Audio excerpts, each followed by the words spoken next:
PM Shri പദ്ധതിയുമായി ബന്ധപ്പെട്ട വിവാദങ്ങൾ ഒഴിവാക്കേണ്ടതായിരുന്നുവെന്ന് CPIM കേന്ദ്ര കമ്മിറ്റി അംഗം EP ജയരാജൻ. പദ്ധതിയുടെ ഭാഗമായി സർക്കാർ സ്വീകരിക്കുന്ന ശരിയായ കാര്യങ്ങൾ മാധ്യമങ്ങൾക്ക് ഇതുവരെ മനസ്സിലായിട്ടില്ല. PM ശ്രീ പദ്ധതി അംഗീകരിച്ചില്ലെങ്കിൽ സംസ്ഥാന സർക്കാരിന് അർഹമായ വിഹിതം തരില്ല എന്ന കേന്ദ്ര സർക്കാർ നടപടിയാണ് ആദ്യം എതിർക്കേണ്ടത്. ഇങ്ങനെ പറയാൻ കേന്ദ്രത്തിന് എന്ത് അധികാരമാണുള്ളത്? കേരളത്തിന് കിട്ടേണ്ട പണം കൃത്യമായി വാങ്ങിയെടുക്കാനാണ് ശ്രമിക്കുന്നത്. എന്നാൽ ഇടതു മുന്നണിയുടെ നയത്തിൽ വെള്ളം ചേർത്തിട്ടില്ലെന്നും EP ജയരാജൻ ദുബായിൽ പറഞ്ഞു.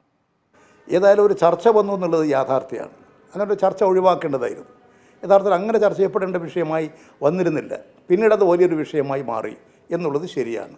PM ശ്രീയെ സംബന്ധിച്ച് ഒരു ശരിയായ നിലയിൽ കേരളത്തിലെ ഇടതുപക്ഷ ഗവൺമെൻറ് സ്വീകരിക്കുന്ന നടപടിയുടെ ശരിയായ വശം ഇനിയും മാധ്യമങ്ങൾക്ക് നിരീക്ഷിക്കാൻ കഴിഞ്ഞിട്ടില്ല എന്നാണ് ഞാൻ മനസ്സിലാക്കുന്നത്. PM ശ്രീ പദ്ധതിയെക്കുറിച്ച് കേരള ഗവൺമെൻറ് തുടക്കം മുതൽ എടുത്തൊരു നിലപാടുണ്ട്.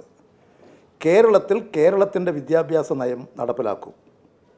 പാഠ്യപദ്ധതി കേരളം നടപ്പിലാക്കും. അതിൻ്റെ മേലെ കയ്യേറ്റം നടത്താൻ ഒരു ഗവൺമെൻറ്റിനും അധികാരമില്ല, ചെയ്യാൻ സമ്മതിക്കില്ല. ഇവിടുത്തെ പ്രശ്നം അതിനേക്കാളും എന്താ? PM ശ്രീ പദ്ധതിയുടെ പേരിൽ പാഠ്യപദ്ധതിയിൽ മാറ്റം വരുത്തി അംഗീകരിച്ചു കൊള്ളണം. അംഗീകരിക്കുന്നില്ലെങ്കിലോ കേരളത്തിന് തരേണ്ട വിദ്യാഭ്യാസ രംഗത്തെ പരിഷ്കരണത്തിനും വികസനത്തിനും ഉപയോഗിക്കേണ്ട പണം തരില്ല. നിങ്ങൾ ആദ്യം എതിർക്കേണ്ടത് അതിനെയാണ്. ഇത് വിലപേശലാണോ? ഇത് അംഗീകരിച്ചില്ലെങ്കിൽ പണം തരികയില്ല എന്ന് പറയാൻ എന്ത് അധികാരമാണ് കേന്ദ്ര ഗവൺമെൻറ്റിന്? നിങ്ങൾ ആദ്യം എതിർക്കേണ്ടത് അതിനെയാണ്.